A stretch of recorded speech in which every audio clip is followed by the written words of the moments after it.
بسم الله الرحمن الرحيم.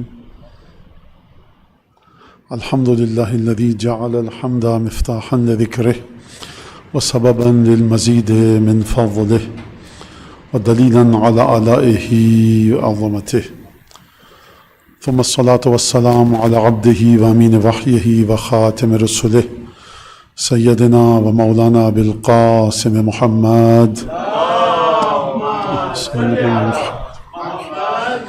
وعلى أهل بيته الطيبين الطاهرين الذين أذهب الله عنهم الرجس وطهرهم تطهيرا،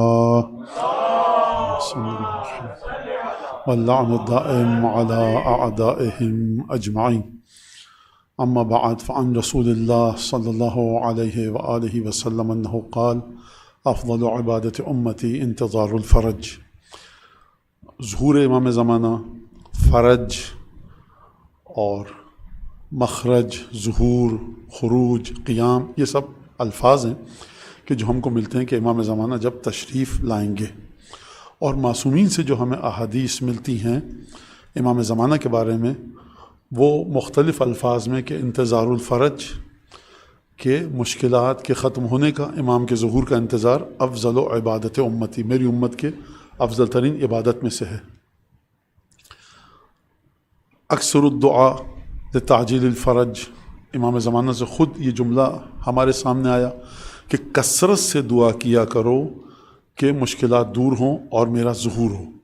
فإن فی ذالک، کیونکہ یہ جو تم دعا کرو گے ظہور کی، اور یہ جو تم دعا کرو گے کہ میری غیبت ختم ہو جائے، اور یہ جو تم دعا کرو گے کہ مجھ پر سے یہ مشکلات، جو غیبت کی مشکل ہے امام پر، یہ دور ہو جائے، در حقیقت یہ تمہاری مشکلات کا خاتمہ ہے۔ اگر آپ جا کر دیکھیں تو آپ کو جو دعائیں دی گئی ہیں، بالکل سامنے کی دعائیں، مشہور و معروف دعائے ندبہ، اس کے بعد پھر دعائے عہد۔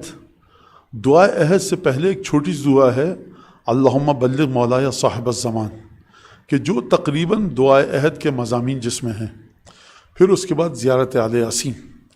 یہ دعائیں صرف یہ نہیں کہ ہم نے مناجات کی، مانگی اور بات ختم ہو گئی، بلکہ اس میں آپ کو حقیقتیں بتائی گئی ہیں۔ ایک ایک لفظ معصومین نے اس انداز سے رکھا ہے کہ کیا کوئی مخمل پہ ہیرے جواہرات ٹاکے گا۔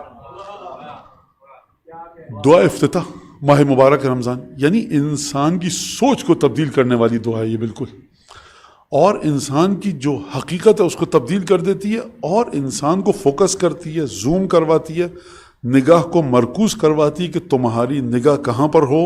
تمہاری نگاہ غیبت کبریٰ میں مشکلات کے حل کے لیے، آسانیوں کے لیے گداگری کرو، کشکول لے کر جاؤ حضرت حجت صاحب العصر والزمان کے سامنے۔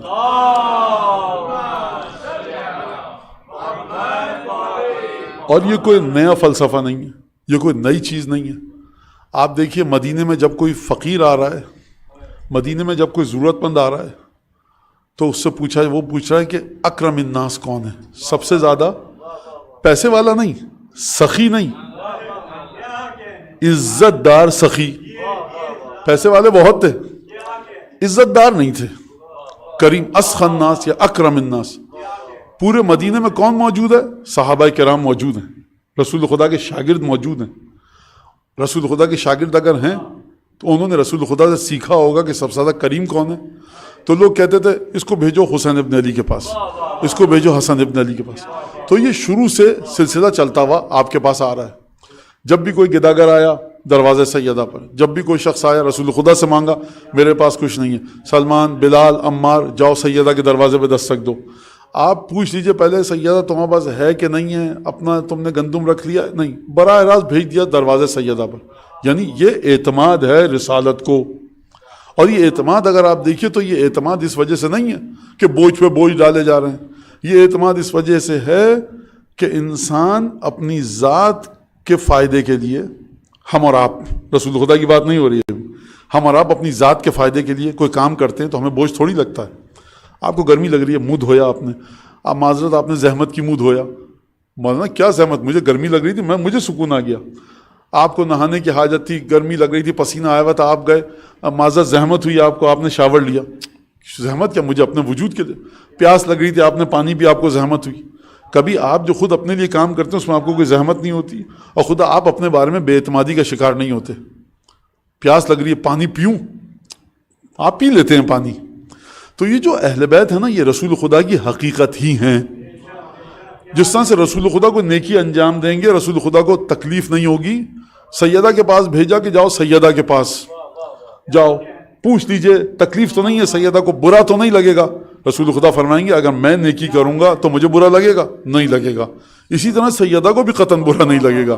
یہ ارواح. اور آپ یہ بات دیکھیں، مجھے بار بار ایک جملہ ذہن میں آ رہا ہے، 30,000 کے لشکر میں بھیج دیا اپنے چھوٹے بھائی کو پانی لے کر آؤ. کتنا کٹھن فیصلہ تھا، لیکن اعتماد ہے کہ رتی برابر بھی بھائی کے دل میں کوئی بال نہیں آئے گا، ناگواری کا تاثر نہیں آئے گا.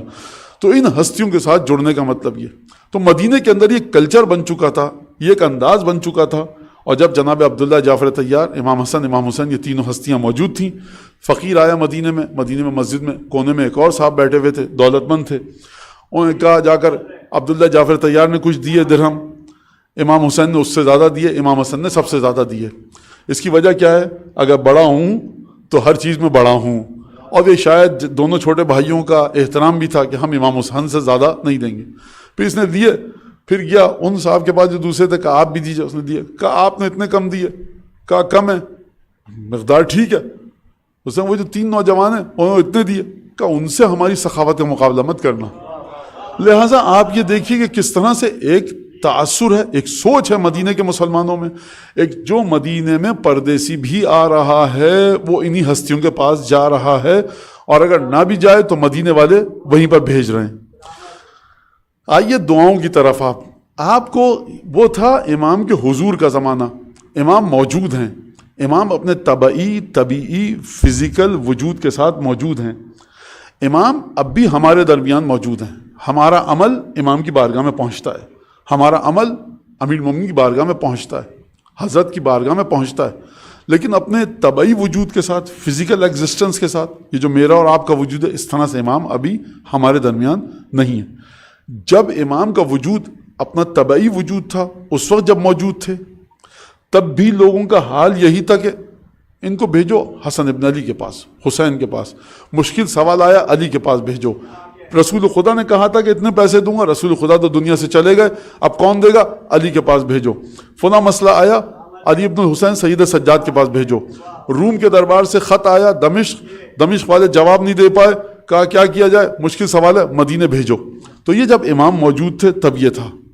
تو اب مجھے بتائیے کہ جب امام موجود ہیں اور دوست و دشمن، مخالف اور موافق، جو پرو ہے جو اینٹی ہے، دونوں کے دونوں کہہ رہے ہیں کہ ان کے پاس بھیجو. تو اب جب امام آپ کے درمیان نہیں ہے تو اب دعاؤں میں آپ کیا ایکسپیکٹ کر رہے ہیں؟ کیا توقع ہے آپ کی کہ دعاؤں میں کیا ہونا چاہیے؟ دعاؤں میں ہونا چاہیے کہ دیکھو صرف اور صرف اہل بیت اور صرف حضرت حجت صاحب الامر کی طرف توجہ رکھو. یہ ایک عقیدہ ہے ہمارا، اور یہ سوچ ہماری بننی چاہیے، سوچ بننی چاہیے. اس کا مطلب یہ نہیں میں کہہ رہا کہ مومنین ایک دوسرے کی مدد نہ کریں. آپ کو مدد کرنی ہے، مدد مانگنی ہے صاحبان ایمان سے، اس میں کوئی شک نہیں. بڑا ثواب ہے، بڑا اجر ہے. لیکن حقیقتاً جو ہستی آپ کی مشکلات کو دور کرے گی وہ وجود حضرت حجت ہے. ایک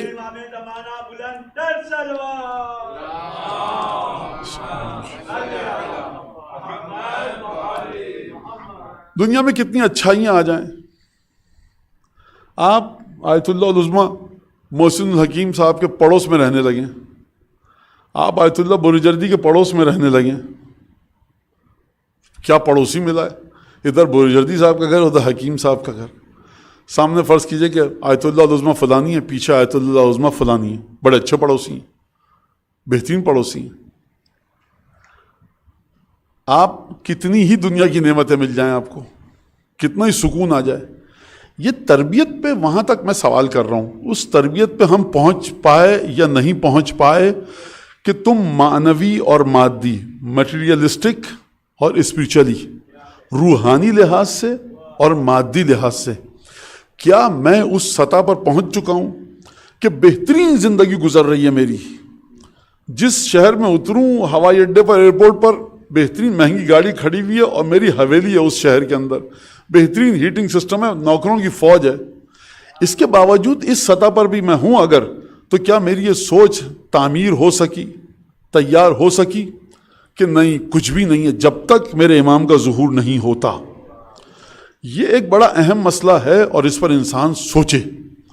جب تک آپ اہل بیت کے غم کا ادراک نہیں کریں گے، جب تک آپ احقاق حق اہل بیت یعنی حسین ابن علی کا حق ابھی وصول کرنا باقی ہے، ابھی سید سجاد کا حق باقی ہے، ابھی جعفر صادق کا حق باقی ہے، جب تک کہ ایمان نہیں ہوگا دنیا کی ہر نعمت میرے پاس آ جائے کچھ نہیں ہو سکتا۔ خوب توجہ کیجیے گا۔ ایک صاحب کہنے لگے کہ ہمارے پردادا چوکیدار تھے کسی جگہ، سمجھ میں آ رہی ہے بات؟ چوکیدار تھے، میز وغیرہ ٹھیک کرنا، دروازے کھولنا، دفتر کے سب کرنا، ڈسٹنگ کرنا، یہ سب کرنا کام تھا ان کا۔ کہتا پھر ہمارے پردادا ایسے تھے، تو پھر اس کے بعد ہمارے دادا کے پاس پیسہ آیا، بہت زیادہ پیسہ آ گیا، تو پھر ہمارے دادا نے کہا کہ جب تک میں اس بلڈنگ کو نہیں خرید لوں گا کہ جہاں پر آج سے 120 سال پہلے 130 سال پہلے کوئی یہی اب میرے پردادا کے ابا یا میرے پردادا 120 سال پہلے 130 سال پہلے، یہ ہندوستان کا واقعہ برٹش انڈیا کا، جب تک میں اس بلڈنگ کو نہیں خرید لوں گا کہ جہاں پر میرے پردادا جھاڑو پوچھا کرتے تھے، اس وقت اس پیسے کا کوئی فائدہ ہی نہیں ہے۔ کیا مطلب ہے اس بات کا؟ پرائیڈ ہے میری۔ ہمیں اس شہر میں کہا ہے کہ ان کے پردادا وہاں ملازمت کرتے ہیں، اب میرے پاس کروڑوں روپیہ آ گیا، اربوں روپیہ آ گیا، جب تک میں اس حویلی کو نہ خرید لوں میرے دل کو سکون نہیں آئے گا۔ کیوں؟ کیونکہ میرے پردادا کی عزت اس کے ساتھ جڑی ہوئی ہے۔ ایک چیز سوچتی میں، اس پر بات یہ نہیں ہو رہی کہ غلط ہے کہ صحیح ہے، آپ کی پرائیڈ، آپ کا غرور، آپ کا تکبر اپنے لیے ہے یا اہل بیت کے لیے؟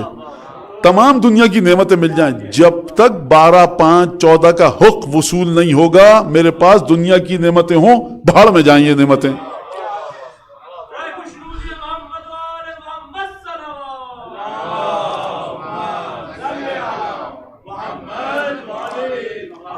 دنیا میں تمام لوگ ارب پتی ہو جائیں، دنیا سے بیماریاں ختم ہو جائیں، ہر شخص 2-2 سال کی زندگی گزار کر مرے، دنیا میں کسی کے کاروبار میں نقصان نہ ہو، کسی کی موت 200 سال سے پہلے نہ ہو، ہر بیماری ختم ہو جائے، جنگیں ختم ہو جائیں، ٹریفک کے حادثات ختم ہو جائیں، یہ موذی اذیت دینے والے کیڑے، انسیکٹس، یہ ریپٹائل، یہ رینگنے والے کیڑے سب ختم ہو جائیں، امام کا ظہور نہ ہو، کیا میرے اندر یہ کیفیت ہے کہ میں بلبلاؤں، تڑپوں، کرب کی کیفیت میں جب تک پنجتن کا حق وصول نہیں ہوا یہ دنیا جنت بن جائے؟ نہیں ہے جنت میرے لیے۔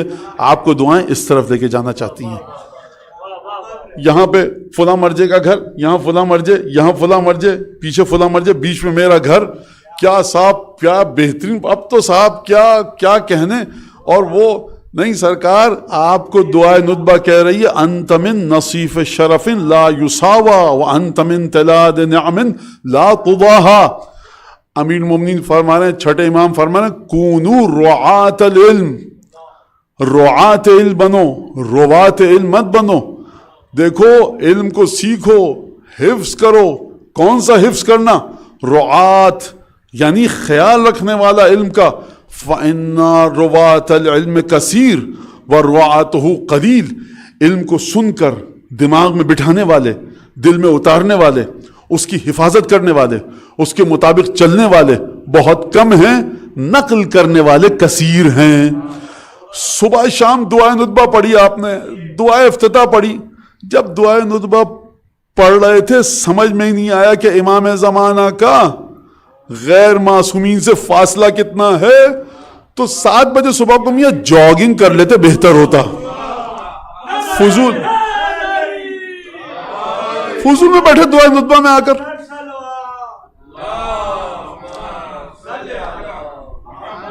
مولانا آپ نے عجیب بات کہہ دی، میں نے نہیں کی، میں نے اپنے امام سے سیکھا ہے۔ چھٹے امام کے سامنے محفل موجود ہے، کرنا رسول ایک سوال ہے، فرمائیے حضور۔ امام نے نہیں کہا، میں کہہ رہا ہوں، امام کے فرمائیے حضور۔ کہا کہ پوچھو، امام نے کہا یہ بتائیے کہ علی بن ابی طالب افضل ہیں یا رسول خدا؟ تو چھٹے امام نے جواب دیا کہ دیکھو جتنا علم رسول خدا کے پاس تھا سب کا سب علی کو دے دیا. تو اس نے کہا یہ اپنا رسول اللہ میرا سوال شاید آپ سمجھے نہیں. دوبارہ دہرایا, میں یہ نہیں پوچھ رہا, میں پوچھ رہا ہوں کہ علی افضل ہے انبیاء. چھٹے امام نے لوگوں کی طرف توجہ کی کہ ان اللہ یفتح مسامع من یشاء. میری دعا ندبہ کی محفل میں زیادہ اہم ہے, چھٹے امام کے زانو مبارک سے زانو جوڑ کر بیٹھنا زیادہ اہم ہے. چھٹے امام کی محفل میں بیٹھو اور عقل کام نہ کر رہی ہو, فائدہ نہیں ہے. نوح اور لوط کی بیویاں بن کر بھی رہیں یہ دونوں خواتین, فائدہ نہیں ہے. قرآن کہہ رہا ہے گئیں دونوں جہنم میں. یہ قرآن فرما رہا ہے. اور آسیہ جیسی زوجہ, فرعون انا ربکم الاعلی خدائی کا دعویٰ کر رہا ہے. خدا کہہ رہا ہے ضرب اللہ مثلا للذین آمنوا امرأۃ فرعون. ایمان والوں سنو, تمہارے لیے قرآن میں رول ماڈل ہے. کون؟ خدائی کا دعویٰ کرنے والے کی بیوی. اور کہا دیکھو کافروں کے لیے, منافقوں کے لیے, مشرکوں کے لیے لوط اور نوح کی بیویاں رول ماڈل ہیں. دیکھ لو, یہ مت سمجھنا کہ نبی سے جڑ گئے تو جنت میں جاؤ گے. خدا نے فرمایا نبی کی زوجہ ہونا فائدہ نہیں دیا, نوح اور لوط کی نبوت نے فائدہ نہیں پہنچایا. لہذا چھٹے امام نے فرمایا خدا جس کے کانوں کو چاہتا ہے کھول دیتا ہے. چھٹے امام کے ساتھ جڑ کر بیٹھیے, اگر عقل نہیں کھلی تو کوئی فائدہ نہیں ہے, آپ ہمیشہ شک کا شکار رہیں گے. اور اس کی جڑیں کہاں پر ہیں؟ اس کی جڑیں بخدا علوم آل محمد, قیمتی ترین اساس ہیں جو اس دنیا میں ہیں اور آخرت میں بھی. فرمایا دیکھو تمہیں ثواب ملے گا عمل کا تمہاری عقل کے مطابق. دعائے ندبہ پڑھ رہے ہیں, دعائے افتتاح پڑھ رہے ہیں, دعائے کمیل پڑھ رہے ہیں, اگر فرق نہیں سمجھ پائے معصوم کا فاصلہ کتنا ہے غیر معصوم سے, تو خدا نے آپ کے کانوں کو نہیں کھولا, عقل کے پردوں پر سے, عقل پر سے پردے نہیں ہٹائے, ثواب ملے گا آپ کو.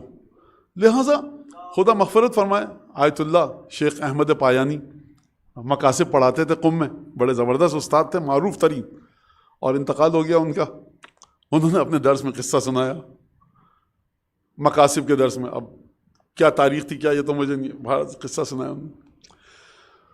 ایک عمل ہوتا ہے مسمرزم, شاید یہ انگریزی کے مسمرائز سے نکلا, بہرحال عمل تنویم کہتے ہیں. آپ کسی معصوم بچے کو لائیں اور اس پہ کچھ دعائیں پڑھیں اور اس پہ ایک نیند کی کیفیت طاری ہو جاتی ہے. وہ اس ماحول میں بھی رہتا ہے اور عالم برزخ میں بھی چلا جاتا ہے.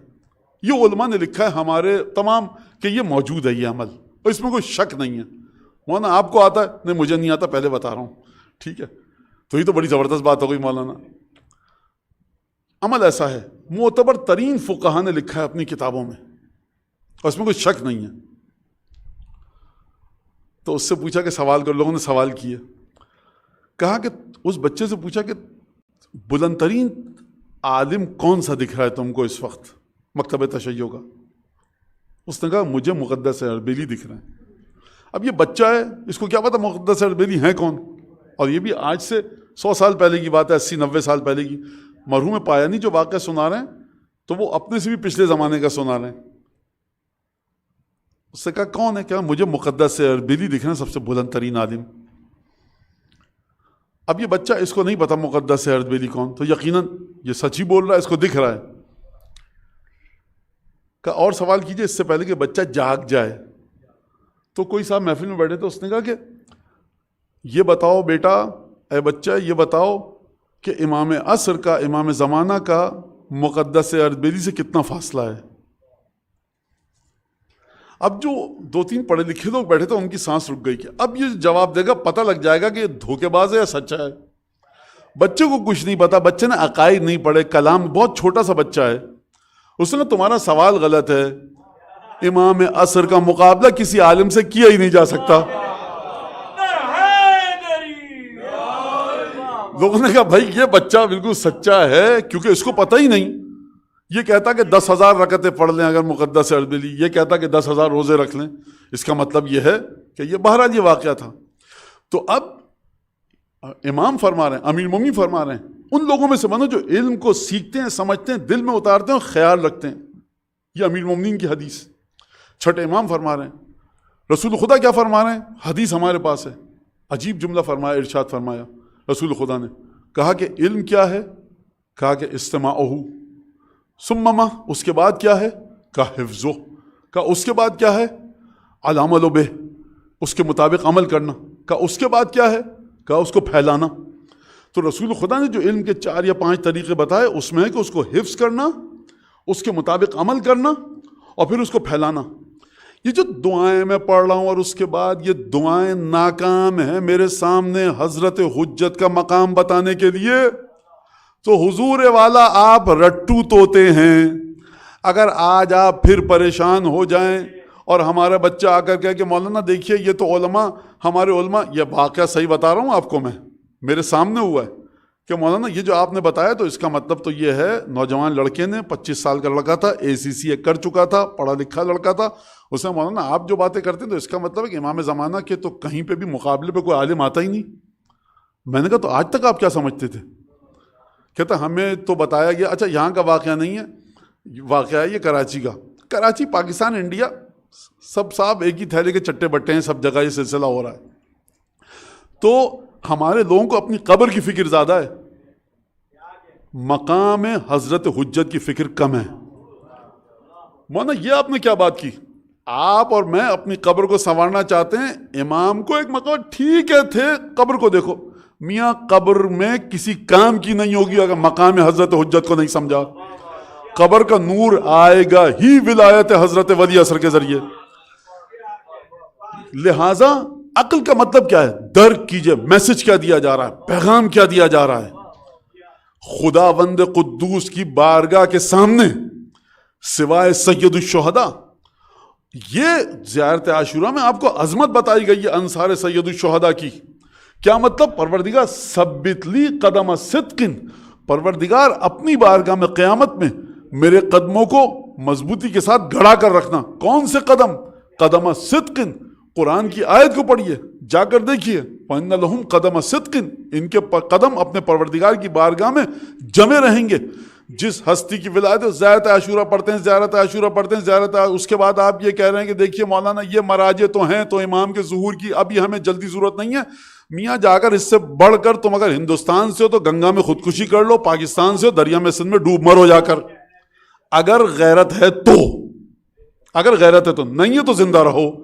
جب تمہیں سمجھ میں نہیں آ رہا کہ قدم صدق صرف اور صرف حسین ابن علی آگے کی بات ہے، قدم صدق عندک مع الحسین و اصحاب الحسین، یعنی جو ہستی ایسی ہو کہ آپ کے قدم ذات قدوس پروردگار کے سامنے، کہ جب مالک یوم الدین ہوگا، پروردگار اپنے جلال و جبروت کے ذریعے میدان قیامت میں اپنی تجلیات کی بارش کرے گا۔ حسین ابن علی کو چھوڑیے، 72 اصحاب کافی ہیں کہ آپ کے قدم جم جائیں۔ جب آپ دعائے ندبہ پڑھتے ہیں اور یہ کہتے ہیں انت من نصیف شرف لا یساوی وانت من تلاد نعم لا تضاہا، اے امام زمانہ آپ کرم کے شجرے کا وہ حصہ ہیں، نصیف شرف، آپ شرف کا وہ حصہ ہیں کہ لا تضاہا، آپ کی شبیہ آ ہی نہیں سکتی۔ وانت من تلاد نعم لا تضاہا، مولا آپ خدا کی قدیم ترین نعمتوں کا حصہ ہیں کہ جس کی مشابہت کہیں ہو ہی نہیں سکتی۔ یہ تلاد نعم کیا ہے؟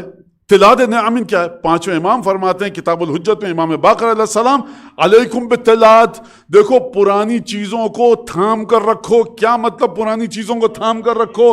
یہ صاحب آئے کہیں سے ٹہلتے ہوئے، مجلس سے بڑی اچھی پڑھتے ہیں، نہیں بٹھاؤ ممبر پر، دیکھو ہے کون، 14-5-12 کے ذریعے عقیدہ چیک کرو، سیاسی پیرامیٹر کے ذریعے مت چیک کرو، تمہاری من پسند چیزوں کو کون دیکھتا ہے اس کے ذریعے چیک مت کرو۔ یہ قدیم نعمت کیوں کہا گیا حضرت حجت کو؟ تلاد کا لفظ کیوں آیا دعائے ندبہ کے اندر؟ 5ویں امام نے تلاد کا مطلب کیوں بتایا؟ تلاد عربی کلچر میں، جزیرہ عرب کے کلچر میں تلاد کی الگ بحث ہے، کس قبیلے کو تلاد کہا گیا یہ ایک الگ گفتگو ہے۔ ڈکشنری میں جا کر دیکھیے، قدیم ترین، یہ خدمت، یہ اینشینٹ ہونا، یہ پرانا ہونا، یہ قدیم ہونا، یہ بہت پیچھے سے ہونا حضرت حجت کی نعمتوں کا، یہ اشارہ کس طرف ہے؟ اشارہ اس طرف ہے کہ جب کچھ نہ تھا سوائے خدا کے، جب کچھ نہ تھا سوائے خدا کے، خدا نے ارادہ کیا کچھ خلق کروں، تو جو خلق کیا نور مصطفیٰ کو، اپنی پوری نورانیت دے کر خلق کیا. یہ ہے وہ نعمت جس کے برابر کوئی نہیں آ سکتا. کیوں؟ کیونکہ یہ وجود اس قابل ہے کہ سب سے زیادہ میری برکتیں اس وجود میں آئیں گی.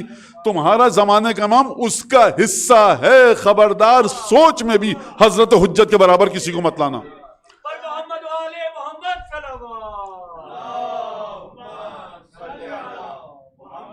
خوب تو لوگ کہیں گے گھر میں بیٹھے ہوئے کہ مولانا کون لوگ بیٹھے تھے، یہ سب کے سب کوئی ان کو نہیں.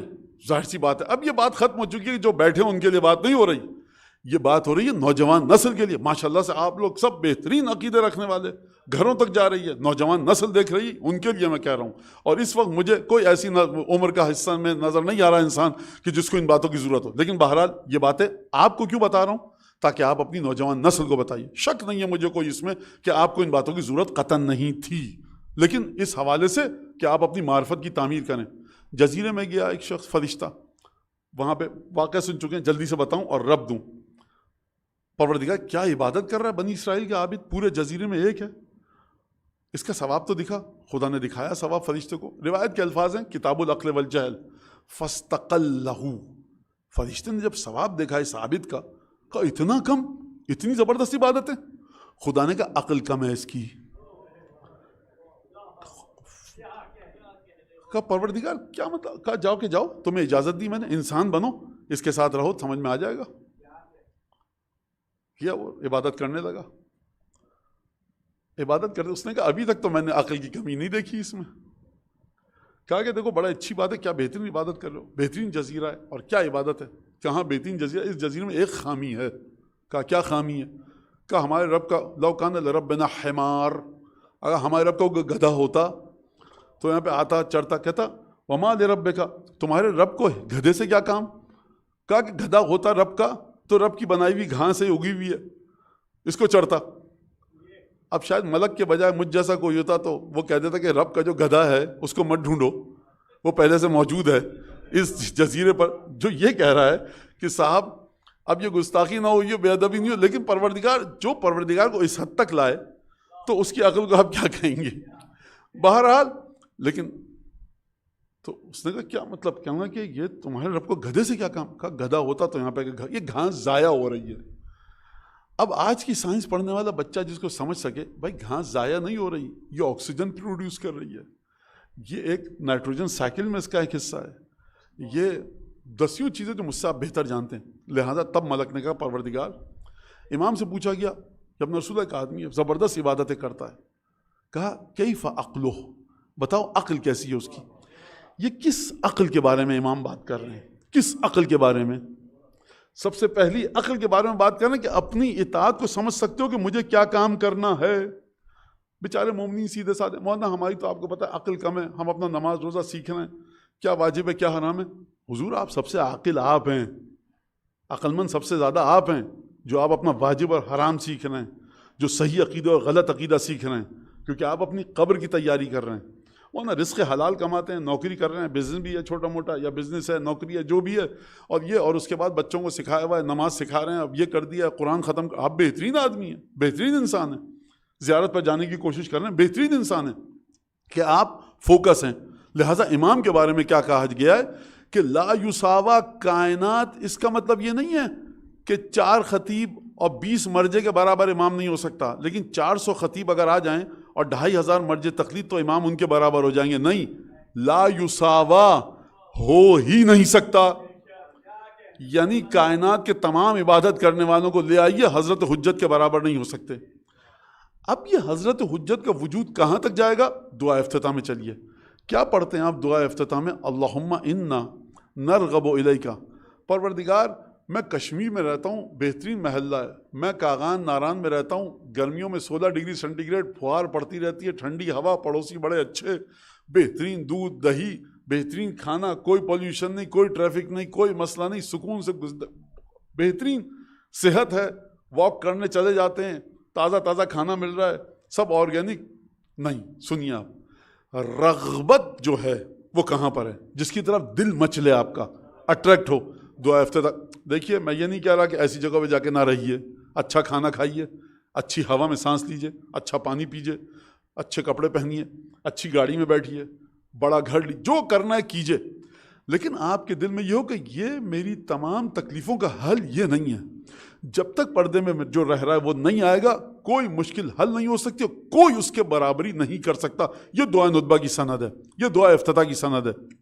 یہ کیوں کہہ رہا ہوں کہ انسان امامت کو سمجھے عقل کی بنیاد پر. اب دعا افتتاح کی طرف چلیے. اللہم انا نرغب الیک، پروردگار ہم تیری طرف رغبت رکھتے ہیں. نرغب الیک کوئی بڑی بات نہیں ہے، مومن ہیں آپ، مسلمان ہیں، خدا کی طرف رغبت ہے. اللہم انا نرغب الیک. کس زمانے میں ہم رغبت رکھتے ہیں تیری طرف؟ مچل رہا ہے دل تجھ تک آنے کے لیے، تڑپ رہا ہے دل تجھ تک آنے کے لیے. متیمہ جو دعائے کمیل کا جملہ، میرا دل تڑپ رہا ہے، دیوانہ ہو چکا ہے دل تجھ تک آنے کے لیے. نرغب الیک، تجھ تک آنے کے لیے. پر ٹھیک ہے عبادت کرو. ہر نماز وہ نماز نہیں ہے جو حضرت حجت کے پیچھے پڑی جائے. اگلا جملہ سنیے. اللہم انا نرغب الیک فی دولت کریمہ، اس عزیز سسٹم میں کہ جو حضرت حجت آ کر بنائیں گے. جب وہ سسٹم بنے گا، حضرت حجت کا ظہور ہوگا، تو تب آپ رغبت رکھ سکیں گے خدا کی جانب.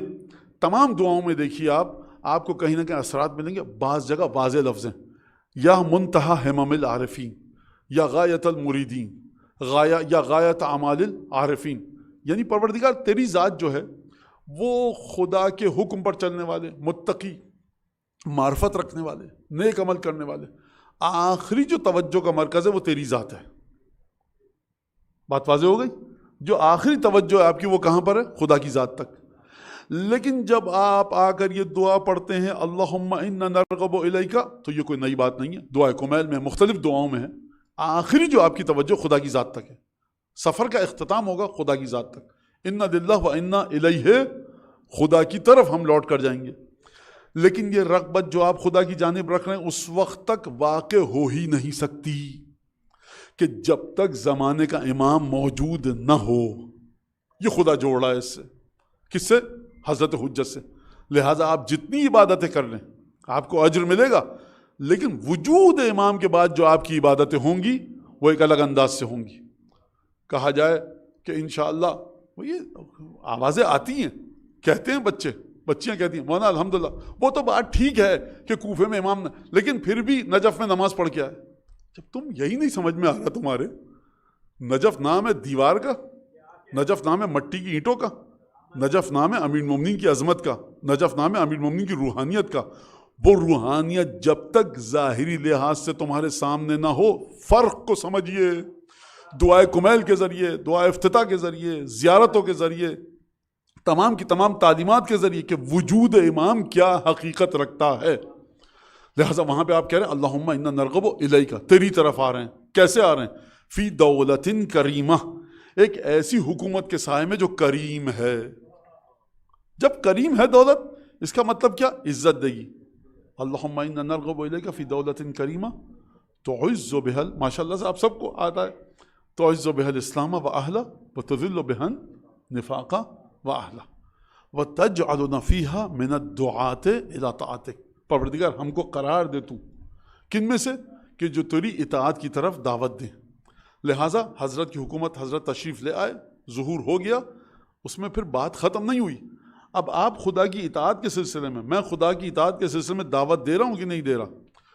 پروردگار دولت کریمہ تعز بها الاسلام و اہلہ وتذل بها النفاق و اہلہ. عجیب بات ہے، اسلام کے مقابلے میں ہے کفر اور نفاق کے مقابلے میں ہے ایمان. یہاں پر اسلام کے مقابلے میں لایا جا رہا ہے منافقت کو.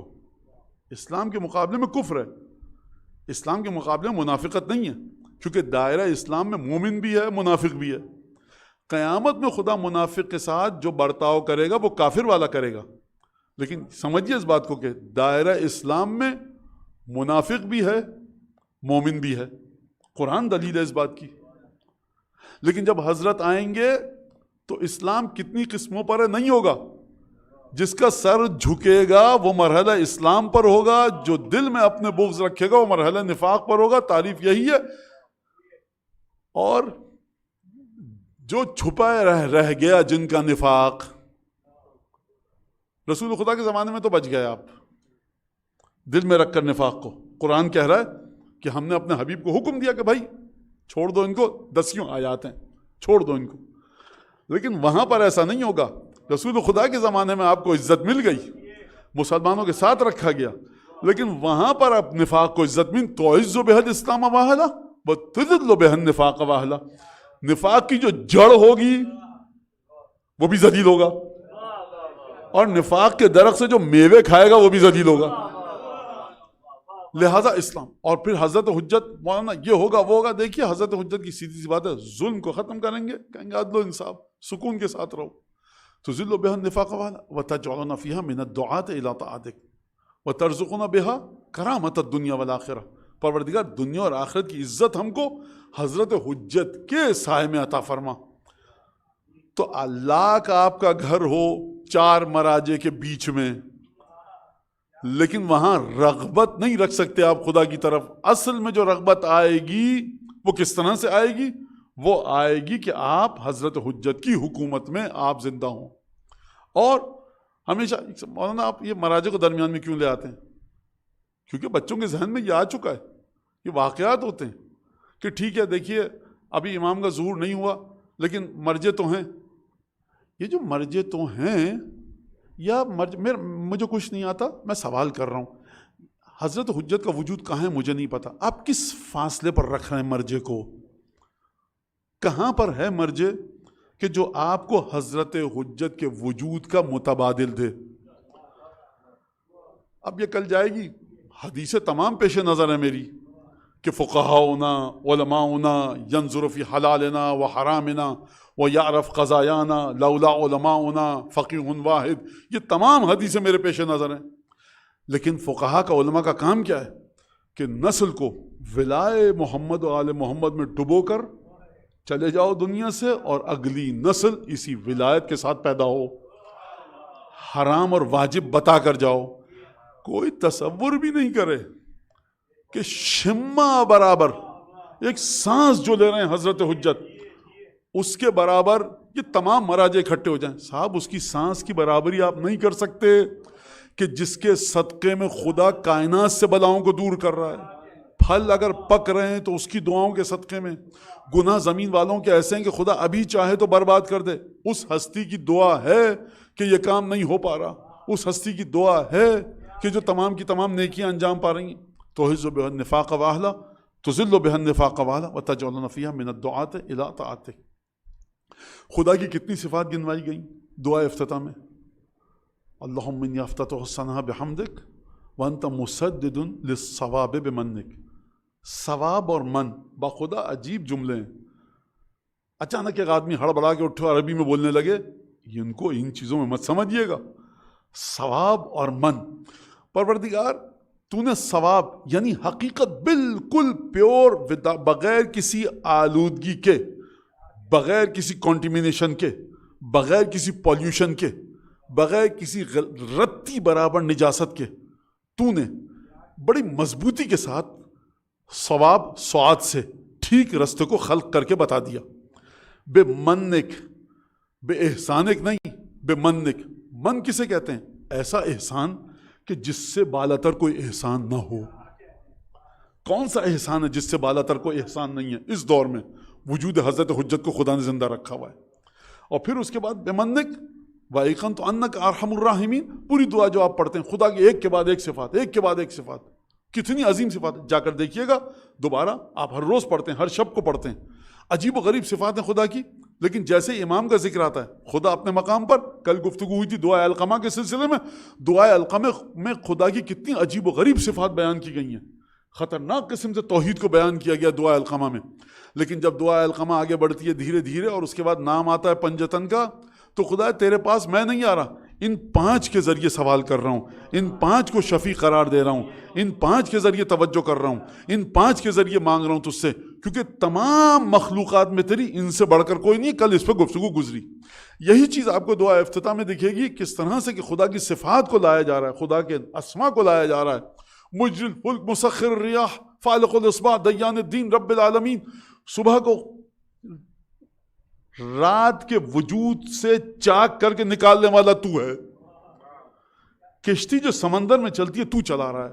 مسخر ریاح، ہواؤں کو کہاں کس کو کہاں جانا ہے تو چلا رہا ہے. دیان الدین، دین کا تو حساب لے گا. جب دین کا تو حساب لے گا تو ہٹاؤ میاں امامت کو براہ راست خدا سے.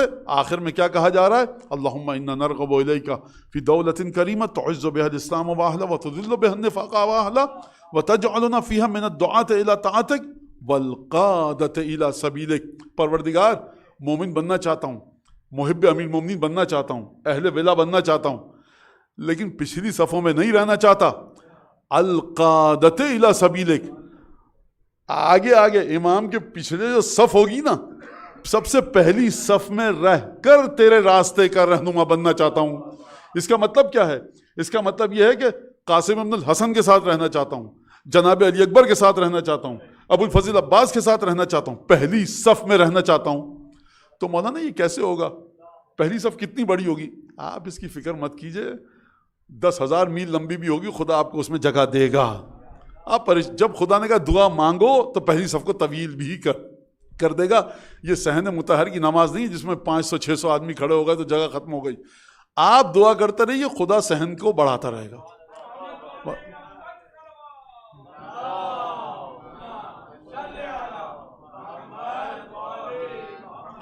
اللہم ما عرفتنا من الحق فحملنا ہو. پروردگار جتنا بھی ہم حق کو سمجھ پائے ہم کو اس پر لاد دے.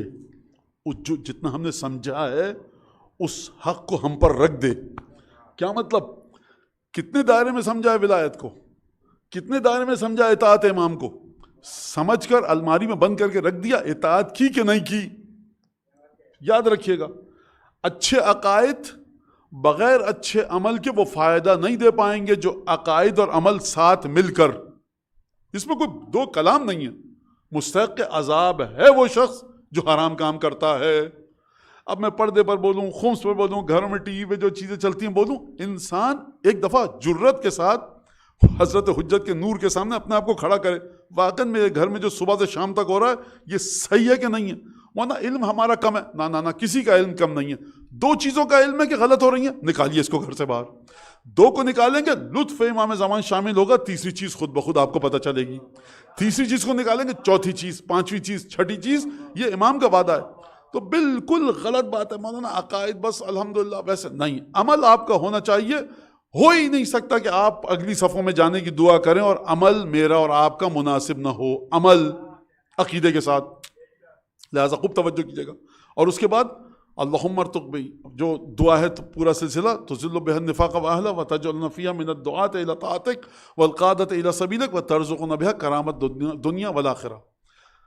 کس جملے پہ گفتگو؟ ہاں یہ جملہ تھا، ما عرفتنا من الحق فحملنا ہو. جو حق ہم سمجھ گئے ہیں فحملنا ہو، وہ حق ہم پر آ کر لاد دے.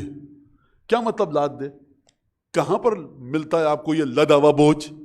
اللہم هذه بیعۃ له فی عنقی الی یوم القیامہ. کس کی بیعت ہے؟ بیعت ہے حجت ابن الحسن کی، بیعت ہے فرزند فاطمہ کی، بیعت ہے 12ویں آقا کی. یہ جو گردن پہ بوجھ ہے نا ہماری قیامت تک کے لیے، یہ کس کی بیعت کا بوجھ ہے؟ حجت ابن الحسن کی بیعت کا بوجھ. امام سامنے نہیں ہے، امام کے ہاتھ پہ ہاتھ مارتے نہیں. العجل العجل، کیا مطلب؟ وہ کام نہیں کر سکتے، نقل اتارو. نقل اتار کے کیا ہوگا؟ یہ نقل ہمیں پسند ہے. آپ کی اور میری زندگی ہے کیا؟ نقل ہی تو ہے. نقل اتار رہے ہیں مولانا، ہاتھ اللہ اکبر یوں نہیں، یوں کیجئے. کیوں؟ رسول خدا. اچھا تو رسول خدا کی طرح کریں. یہ نقل نہیں ہے تو اور کیا ہے؟ رونا نہیں آ رہا، رونے جیسی شکل بناؤ. یہ تو غلط چیز ہے. برا لگ رہا ہے مت بنائیے. میرے امام نے کہا ہے، کالے پتھر کو چوم لیتے ہیں، 10 دفعہ کہہ چکا ہوں، وہاں پہ کوئی اعتراض نہیں ہوتا. کسی کے گھر میں موت ہو گئی، خدا نخواستہ موت ہو گئی، اور جوان موت ہو گئی، اور کئی موتیں ہو گئیں ایک ساتھ. زلزلہ آیا، خدا نہ کرے، اللہ نہ کرے. آپ گئے اس کے گھر میں تعزیت کے لیے، اور صاحب بہت افسوس ہوا. اور کیا خیریت سے؟ لوگ کہیں گے عجیب انسان ہے آپ، تعزیت کے لیے مسکرا رہے. تو کیا برا ہے مسکرانا؟ آپ کو یہ بھی نہیں پتا مولانا؟ رونا نہیں آ رہا تھا. آپ دیکھیں سارے رشتہ دار بیٹھ کے رو رہے تھے، اور آپ ہنستے ہوئے آ رہے ہیں, مسکراتے ہوئے آ رہے ہیں, چہرے پہ غم کا تاثر تو لائیے.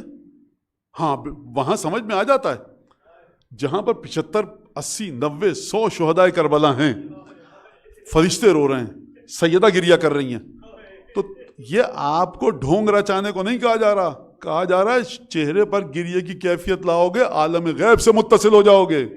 زندگی تمہاری اور میری نقل کے علاوہ کچھ ہے ہی نہیں. یہ نقل بھی اگر درست طریقے سے ہو جائے تو جنت کی ضمانت دیتی ہے. لہٰذا جب آپ سے کہا جا رہا ہے, مجھ سے کہا جا رہا ہے وَتَرْزُقُنَا بِهَا كَرَامَةَ الدُّنْيَا وَالْآخِرَةِ اللَّهُمَّ مَا عَرَّفْتَنَا مِنَ الْحَقِّ فَحَمِّلْنَاهُ وَمَا قَصُرْنَا عَنْهُ فَبَلِّغْنَاهُ. مولانا پہلے امام مولا علی, آخری امام زمانہ, بالکل ولایت زبردست, زیارت پہ بھی گئے, ماتم بھی کرتے ہیں, نذر بھی پکاتے ہیں. تو پھر اس کا مطلب ہے کہ بہترین انسان جو ہے علم اور عقیدے اور عمل کے لحاظ سے وہ دعا افتتاح نہ پڑھے. نجف فرقم کا مرجع تقلید بھی یہ دعا پڑھتا ہے. کون سی دعا؟ جس میں یہ جملہ ہے, اسی دعا افتتاح کا, وما قصرنا عنہ فبلغناہ. اور جس حق کو ہم پہچان نہیں سکے یا پہچاننے کے بعد ہم اس کے مطابق عمل نہیں کر سکے, ہمیں اس عمل تک, اس عقیدے تک تو پہنچا. جب پروردگار سے تمہارا اتنا اچھا تعلق ہے تو کیوں مرے جا رہے ہو بھائی, کیوں ہلکان کیے جا رہے ہو اپنے آپ کو علی تک پہنچنے کے لیے؟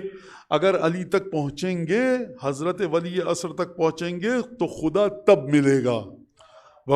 تو یہ جو دعائیں آپ کو بتائی جا رہی ہیں, یہ صرف دعائیں نہیں ہیں کہ رمضان المبارک میں عبادت کی رات ہے, یہ دعائیں نہیں ہیں. خدا نے چاہا کہ دیکھو میرے اور آپ کے ذہنوں کو اغوا ہونے سے بچائے, ایبڈکٹڈ, کڈنیپ ہونے سے بچائے, ہر لٹیرا آپ کی فکر کو لوٹ کے نہ چلا جائے. ان چیزوں میں 14 معصومین کی زحمتیں شامل ہیں, 13 کا خون شامل ہے, 72 کی شہادت شامل ہے, علی اکبر شامل ہے, ابو الفضل عباس. اس کے بعد یہ تم تک پہنچا ہے کہ اللہم کل ولیک الحجت ابن الحسن. اگر وجود خدا میں شرک کرنا گناہ ہے, امامت کی توحید میں شرک مت کیجئے. پروردگار صرف تیرے ذریعے آ رہے ہیں. انت من نصیف شرف لا یصاوی, انت من تلاد نعم لا تضاہی. پروردگار یہ کیسے پہنچی؟ مولانا آپ نے فقہا کو, یہ شیخ طوسی کے قلم کا صدقہ ہے, شیخ مفید کے قلم کا صدقہ ہے, علامہ ہلوی, خواجہ طوسی, شیخ صدوق, شیخ کلینی, یہ تمام محدثین مفسرین کے قلم کا صدقہ ہے. کیا صدقہ ہے؟ ان کے ذریعے یہ روایات ہم تک آئیں. احسان ہے, اس میں کوئی شک نہیں ہے. بات کہاں پر ہو رہی ہے کہ عقیدے کو آپ اپنے اس انداز سے رکھیے کہ حضرت حجت سے آپ مدد مانگیے. یہ پسند ہے خدا کو. روایتوں میں آپ کو کہا گیا ہم سے مدد مانگو, ہم سے مدد مانگو.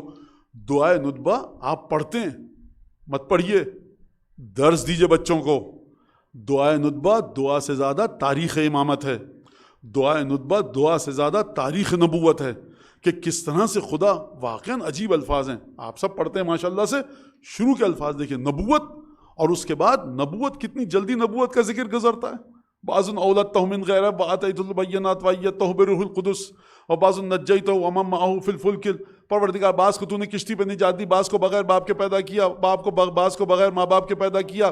جنت پہ یہ امتحان لیا, نوح کے ساتھ یہ امتحان لیا, موسیٰ کے ساتھ کلمہ تکلیما وبعضا کلمتہ تکلیما, موسیٰ کے ساتھ تو نے گفتگو کی. نبوت کی گفتگو ہو رہی ہے. اب گفتگو ہوئی امیر المومنین کی, تو اب لگتا ہے کہ دعا میں نبوت کا ذکر نہ جانے کہاں چلا گیا. اب ہے تو امامت, اور جناب امیر سے جو سلسلہ شروع ہوا, کسی نبی کے لیے وہ خطابات نہیں آئے جو دعا میں جناب امیر کے لیے آئے. کسی جگہ پر وہ خطابات نہیں آئے جو سید الشہداء کے لیے آئے. کسی جگہ پر نبی کے ساتھ وہ خطابات نہیں آئے کہ جو حضرت حجت کے ساتھ آئے. نصیف شرف لا یصاوی. عیسیٰ, جناب عیسیٰ سلام اللہ علیہ, کیا کسی معمولی گھر کی اولاد ہیں؟ سلالہ انبیاء سے ہیں. جناب ادریس موجود ہیں, جناب عیسیٰ موجود ہیں, جناب خضر موجود ہیں, جناب الیاس موجود ہیں. یہ 4 پیغمبر موجود ہیں, یہ 4 پیغمبر موجود ہیں, اور یہ بہترین خاندان سے ہیں. کہا جا رہا ہے حضرت حجت کے بارے میں کہو, اے مولا آپ اس نصیف شرف, آپ شرف کے اس حصے سے ہیں کہ جس کی برابری کی نہیں جا سکتی. نہیں کر سکتے یہ 4 پیغمبر حضرت حجت کی. کیا فرق ہے ان 4 انبیاء میں اور امام زمانہ میں؟ فرق یہ ہے کہ کہاں پر جناب مریم اور کہاں سیدہ کا طیب و طاہر لہو. فرق ہے سیدہ کا. جو فرق سیدہ اور جناب مریم کا ہے وہی فرق حضرت حجت اور جناب عیسیٰ کا ہے. لہٰذا اور اس کے بعد آپ دیکھیے تمام کی تمام جو دعائیں گفتگو ہو رہی ہے وہ کس انداز سے گفتگو ہو رہی ہے, اور تمام کے تمام واسطہ قسم جو دی جا رہی ہے پروردگار امام زمانہ کے ذریعے ہماری تمام چیزوں کو درست فرما، امام زمانہ کے ذریعے ہمارے قرضوں کو ادا فرما، ہم امام زمانہ کے ذریعے ہماری پھوٹ کو اتحاد میں بدل دے۔ امام زمانہ اللہم انا نرغب الیک فی دولت کریمہ، یہ ایک جملہ، اور اس کے بعد دوسرا جملہ کیا آتا ہے؟ وہ یہ کہ نشکو الیک فقد نبی، نبی جا چکا ہے، غیبت ولینا، ہمارا ولی ہمارا سرپرست غائب ہے، دشمن بہت ہیں، عدد تعداد کم ہے۔ جب یہ چار بڑی اہم قسم و تظاہر الزمان علینا، پروردگار زمانہ ہمارے ساتھ وفاداری نہیں کر رہا، تو اب خدا سے دعا مانگیے کہ پروردگار یہ کر دے۔ نہیں، ان 4 یا 5 شکایتوں کے بعد کیا جملہ ہے دعائے ندبہ کا؟ فصل علی محمد وآلہ۔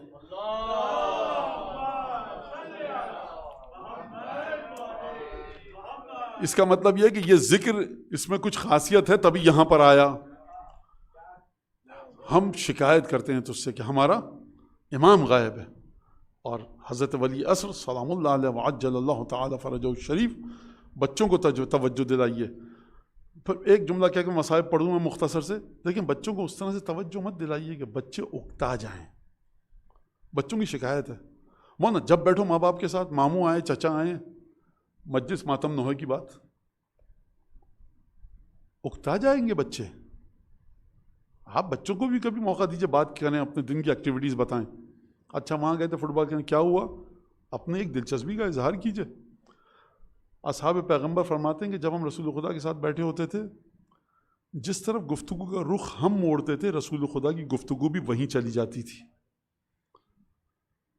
بچوں کو ظلم مت کیجیے آپ۔ میں تو جب بھی بات کرتا ہوں نماز روزے کی، تم تو بیٹھتے ہی نہیں ہو، نہیں بیٹھیں گے، وہ نہیں بیٹھیں گے۔ آپ 50 55 60 سال کے اب کرنے کو کچھ نہیں رہا تو آپ کو نماز میں دلچسپی نظر آئی ہے؟ بیکار آدمی ہم لوگ۔ تو آپ دیکھیے، سمجھیے بچے کی عمر کیا ہے۔ نبی کریم فرمانے من کان لہ صبی، جس کے پاس کوئی بچہ ہے گھر میں، فلیتصاب لہ، بچہ بن کے رہو اس کے ساتھ۔ عجیب ہے سلسلہ۔ تو لہٰذا بچوں کو بڑے اہم طریقے سے، یہ انجیکشن نہیں ہے دوا کا، آپ نے بازو پکڑا، ایک نے گردن پکڑی بچے کی اور ٹھوک دیا آپ نے انجیکشن، لگے گا ضرور، صبح کو طبیعت صحیح ہو گئی۔ رغبت سے، محبت کے ساتھ، طریقے سے، صبح اٹھے امامت کا ذکر، دوپہر کو کربلا کا ذکر، شام کو ہم اکتا جائیں گے بچے، مت کیجئے یہ کام۔ بچے کے بچپنے کے ساتھ گفتگو کیجئے۔ اور میں نے کئی دفعہ کہا ہے کہ کاش میں یہ کہہ سکتا والدین سے، آپ دین کا پیچھا چھوڑ دیجئے، بڑا احسان ہوگا آپ کی اگلی نسل پہ بھی اور ہم پر بھی۔ یہ میں مذاق میں کہا، بہت تھکایا آپ کو۔ بعض دیکھیے حساس مرحلے ایسے آتے ہیں کہ آپ سمجھ ہی نہیں پا رہے ہوتے کہ بچے کے ساتھ ہو کیا رہا ہے۔ اگر آپ سمجھ پاتے تو یہ اصول کافی پڑھے ہوئے بیکار لوگ، یہ بحر الانوار پڑھنے والے فضول لوگ یہ نہیں کہہ رہے ہوتے کہ یہ آپ کا کام نہیں ہے۔ خوب توجہ کیجیے گا۔ فریج خراب ہو گیا تھا، میں نے جہاں تک کھول سکا تو میکینک صاحب کھول دیا، اب آپ دیکھ لیں آ کر۔ وہ کہہ رہا حضور آپ نہ کھولتے تو بہتر ہوتا، آپ مجھے بتا دیتے کہ کولنگ نہیں کر رہا۔ لہٰذا خوب توجہ کیجیے گا۔ میں یہ نہیں کہہ رہا کہ آپ کو تربیت بالکل نہیں آتی، اور میں 10 دفعہ کہہ چکا، آپ سے مطلب آپ نہیں ہیں، یہ کیمرہ لگا ہوا ہے، دنیا میں 10 جگہ جا رہی ہے بات۔ آپ جس ماحول کی پیداوار نہیں ہیں، امیگریشن لے کر آپ گئے، آپ کو سمجھ میں ہی نہیں آ رہا کہ بچے کو کس ماحول کا سامنا ہے۔ آپ کی خشک اور خالی ولایت بچے کی سوسائٹی کے کسی کام کی نہیں ہے۔ آپ سمجھیے اس بات کو، نہیں ہے آپ کے بس کی بات۔ سوشل سائنٹسٹ آپ کے پاس نہیں ہے، آپ کے پاس ایجوکیشنسٹ نہیں ہے، چائلڈ سائیکولوجی کے ماہرین نہیں ہیں، چائلڈ کوگنیٹو اسٹڈیز کے مالک صاحب نہیں ہیں آپ کے پاس کہ جو بتائیں۔ بچے کو پھینک دیا آپ نے اوقیانوس سمندر کے بیچ میں، اور کہہ رہے ہیں بیٹا بتایا تو تھا شاور کے نیچے جب جاتے ہو تو کیا کیا کرو۔ شاور کے نیچے الگ ہے، سمندر کی موجیں الگ ہیں۔ لہٰذا کام بڑا باریک ہے، بڑی ذمہ داری کے ساتھ اپنی نسل کو آپ ولایت منتقل کیجیے، اور یہ ولایت کہیں جائے گی نہیں، کیونکہ اس ولایت میں جناب سیدہ کا خون شامل ہے۔ یہ ولایت ایسی ہے۔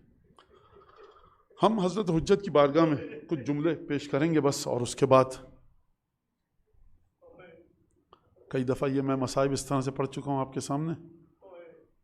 ہم جب بھی زیارت پہ جاتے ہیں، مدینے کی، نجف، کوفہ، سامرا، کربلا، کاظمین، مشہد، قم، ایک خوشی کا احساس ہوتا ہے جب ہم حرم سے آتے ہیں۔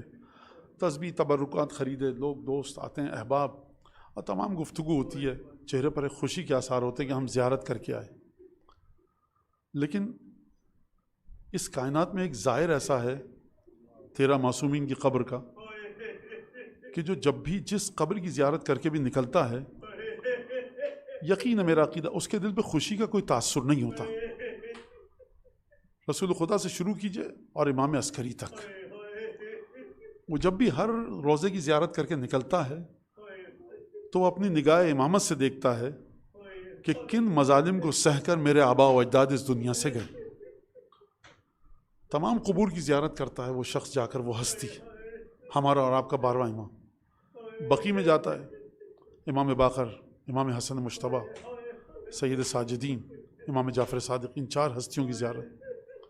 نگاہ امامت دیکھ رہی ہے. امام حسن کی قبر پر جب جاتے ہوں گے تو ایسا تابوت دکھتا ہوگا کہ جس میں تیر پیوست.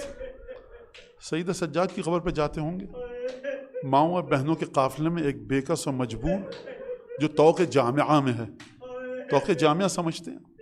یعنی ہاتھ اور گردن ایک ساتھ بندھے ہوئے. جب جناب سیدہ کی قبر پر جاتے ہوں گے تو ایک بی بی دکھائی دیتی ہے جس کا بازو اور پہلو شکستہ. جب کربلا آتے ہوں گے تو سید الشہداء کا جسد اطہر، اور پھر اس کے بعد جب ایک دفعہ تشریف لے کر جاتے ہوں گے کاظمین، تو وہاں پر مولا دیکھتے ہوں گے کہ ایک ہستی ہے کہ جس کو زہر دے کر شہید کیا گیا، 7ویں امام، امام موسیٰ کاظم. باب الحوائج، اور عجیب ظلم کے ساتھ کہ سید ابن طاؤس نے روایت لکھی ہے کہ السلام علی الساق المرزوس والسلام علی المعذب فی قعر السجون. بس ان 2 جملوں کا ترجمہ سنیے، بس مصائب ہمارے ختم ہو گئے.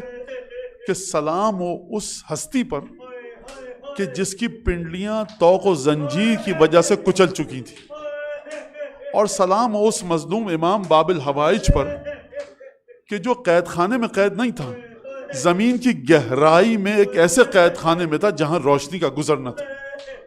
اور سلام ہو ہمارا اس امام پر کہ جس کو جس بے ادبی کے ساتھ جس کے تابوت کو رکھا گیا، خلیفہ کے چچا کو رحم آیا، ایک دفعہ کہا کہ یہ جملہ مت کہو. میں وہ جملہ نہیں دہرا سکتا، میں وہ جملہ دہراؤں گا کہ جو کہا گیا کہا یہ مت کہو، بلکہ کہو السلام علی الطیب ابن طیب، سلام ہو اس پر جو پاکیزہ گھر کی پاکیزہ اولاد، علی لعنت اللہ علی القوم الظالمین وسيعلم الذين ظلموا أي منقلب ينقلبون.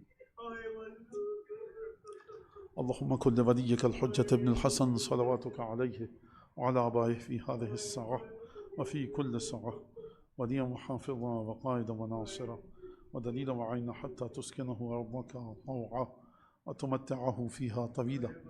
اللهم بحق محمد وآل محمد عليك صل على محمد وآل محمد وعجل فرجهم وأهلك عدوهم من الجن والإنس من الأولين والآخرين، واكفنا ما همنا وارزقنا العافية ووسع أرزاقنا وطول أعمارنا مع الصحة والسلامة في الجسم والروح. ربنا تقبل منا إنك أنت السميع العليم وتب علينا إنك أنت التواب الرحيم بجاه محمد وأهل بيت الأطيبين. پروردگار تجھے قسم دیتے ہیں 4 معصومین کی، حضرت حجت کی، جن ہستیوں کے مصائب کا ذکر ہوا، اسماء گرامی کا ذکر ہوا، جو اس امام باڑی کی خدمت کر رہے ہیں، ان کے مرحومین و مرحومات کی مغفرت فرما. جس خانوادے نے ہم کو امام باڑہ فراہم کیا ہے ان کے مرحومین و مرحومات کی مغفرت فرما. جو لوگ اس امام باڑے کی خدمت گزار ہیں کسی بھی حوالے سے، جو اس فرش عزا پر آئے آج، ان کے مرحومین و مرحومات کی مغفرت فرما. امام کی بارگاہ میں اس عزاداری کو شرف قبولیت سے سرفراز فرما. امام کے دل سے ہر دکھ کو دور فرما، ہر خوشی عطا فرما. مولا کے ظہور میں تعجیل فرما. ہم کو مولا کے انصار و اعوان میں شامل فرما. ہمارے ذوی الحقوق، اعزاء، اقربا، والدین، سوز سلام، نوحہ مرثیہ، مجالس پڑھنے والے تمام ذاکرین، خطبہ، فقہاء، علماء، مراجع جو اس دنیا سے چلے گئے، امام کی شفاعت نصیب فرما. علماء کرام، مراجع، فقہاء، حوزہ علمیہ کی حفاظت فرما. مومنین کرام، پروردگار ان پر جو مشکلات ہیں دنیا میں جہاں جہاں، جلد از جلد قسم دیتے ہیں تجھے امیر المومنین کے فرق شکافتہ کی، جلد از جلد مشکلات کو ان سے دور فرما. بعض لوگوں نے مجھ سے آپ سے دعاؤں کی درخواست کی، علیل ہیں، بیمار ہیں، مشکلات میں گرفتار ہیں. پروردگار ان سب کی نیت کر کے تجھے قسم دیتے ہیں، امام زمانہ کی، پنجتن کی، امیر المومنین کی، جناب سیدہ کی، ان کی تمام مشکلات کو دور فرما. ایک مومن نے ابھی یہاں مجلس سے پہلے درخواست کی ہے کہ ان کے ایک احباب میں سے، اعزاء میں سے ایک صاحب مومن علیل ہیں شدید، پروردگار تجھے قسم دیتے ہیں امام موسیٰ کاظم کی کہ تمام جو لوگ بیمار ہیں علیل ہیں، اور خصوصیت کے ساتھ یہ بیمار جس کی درخواست کی گئی ہے شفا کامل عاجل عنایت فرما، دعاؤں کی قبولیت کے لیے بلند آواز سے درود پڑھ دیجیے اللہم